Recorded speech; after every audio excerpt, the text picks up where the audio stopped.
Hi everyone, Pastor Steve here with a Sunday recap. This was from the 1st of November 2020, and we did a two-part series called 4 Challenges Confronting the Church. The first week we spoke about the rise of Islam in the West, secular humanism, and ungodly legislation. So everywhere you go, whatever church denomination you belong to, we're asking the same questions and we're having the same problems, like how do we stop our children from walking away from the faith? Why are we having so many problems in our marriages and in our homes, and we're struggling with addictions and things that the church shouldn't be struggling with so much. We should be free from a lot of these things, and we see all the confusion in the church and the lack of discipleship, the lack of growth, the lack of maturity in the church. And so I decided to do a two-part series about the challenges that were confronting us in 2020 and into the future. And the first one I spoke about was the rise of Islam. Now, just to give you a little bit of information on how much Islam has had an impact on the Western world over the last 50 odd years or so, into our time now. For instance, there's over 2,000 mosques in the UK at this present time. There's 1,600 plus in France. There's 1,200 in the United States of America, over 1,000 in Germany. New mosques and Muslim schools are being built regularly, and leaders from these communities in Europe and around the other places of the world, they're making statements like this, that the next 50 years we're going to win the West for Islam. We have the men to do it, and we're going to do it. In fact, it's already happening, they say. They believe that the 21st century will be the century that Islam dominates the world and finally achieves its goal of having all of the world in submission to Islam. You might be aware, or you might not be, but many churches have been sold to the Islamic community and turned into mosques.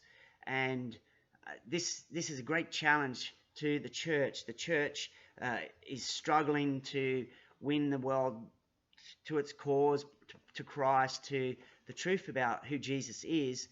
If you look at the Islamic world, men are very much involved in the mosque, and then you look at the church, there are very few and far between men that are passionate about their faith the way that Islamic men are. And this is a great challenge to us, and we need to be aware that that Islam is competing with Christianity for the heart and soul and mind of the nation around us, the people around us. And so we have a great big challenge there from this religion of Islam. There's also the challenge of secular humanism. So secular humanism is a idea, it's a philosophy, a worldview, if you want to call it that it basically doesn't believe that there is a God, or at least the God of the Bible. Certainly most of it is revolving around the theory of evolution. They believe that we all came from nothing. We're going to nothing. There's no afterlife. There's no spiritual life. There's no angels. There's no judgment to come, no punishment. There's no reward after we die. We just die and we die, and that's it. We're in the grave. So basically, it's an idea that believes that there's no God. There's no any spiritual dimension at all.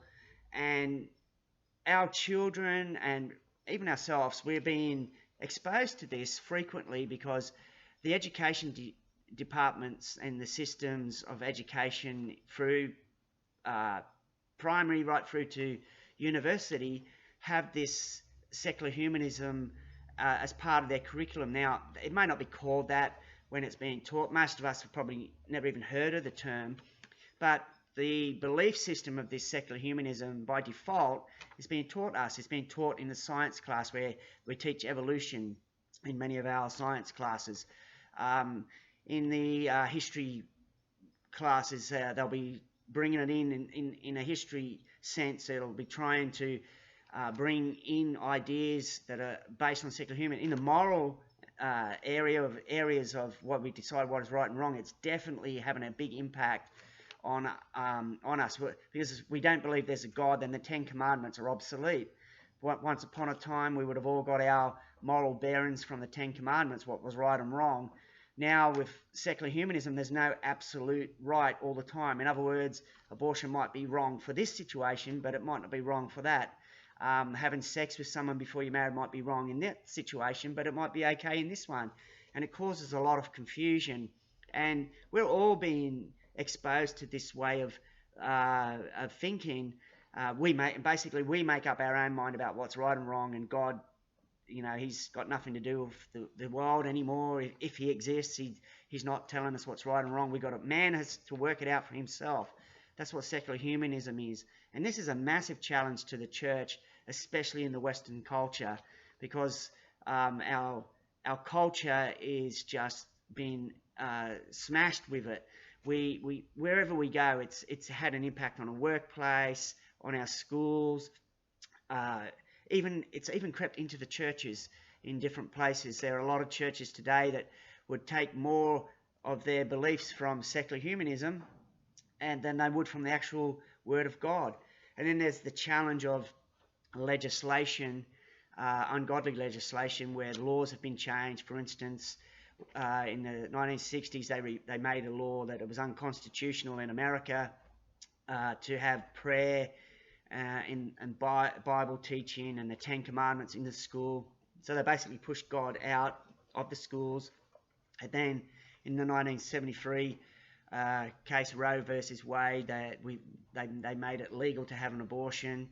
And then, we diluted the idea about being married before you entered into a sexual relationship, and then gay marriage was made the law of the land. Secular humanism has been the thing that has pushed those ideas along, and majority of people you meet today, that's their worldview. They may not even know what secular humanism is, but they've been impacted by it with all these changes and legislations, and these are all challenges to the church. But the biggest challenge to the church is the confusion in the church, and in the second part of this series I'm going to talk about that, because that's the real problem for the church. More that these other ones are outward problems that can creep into the church for sure, but they're really challenges from outside the church.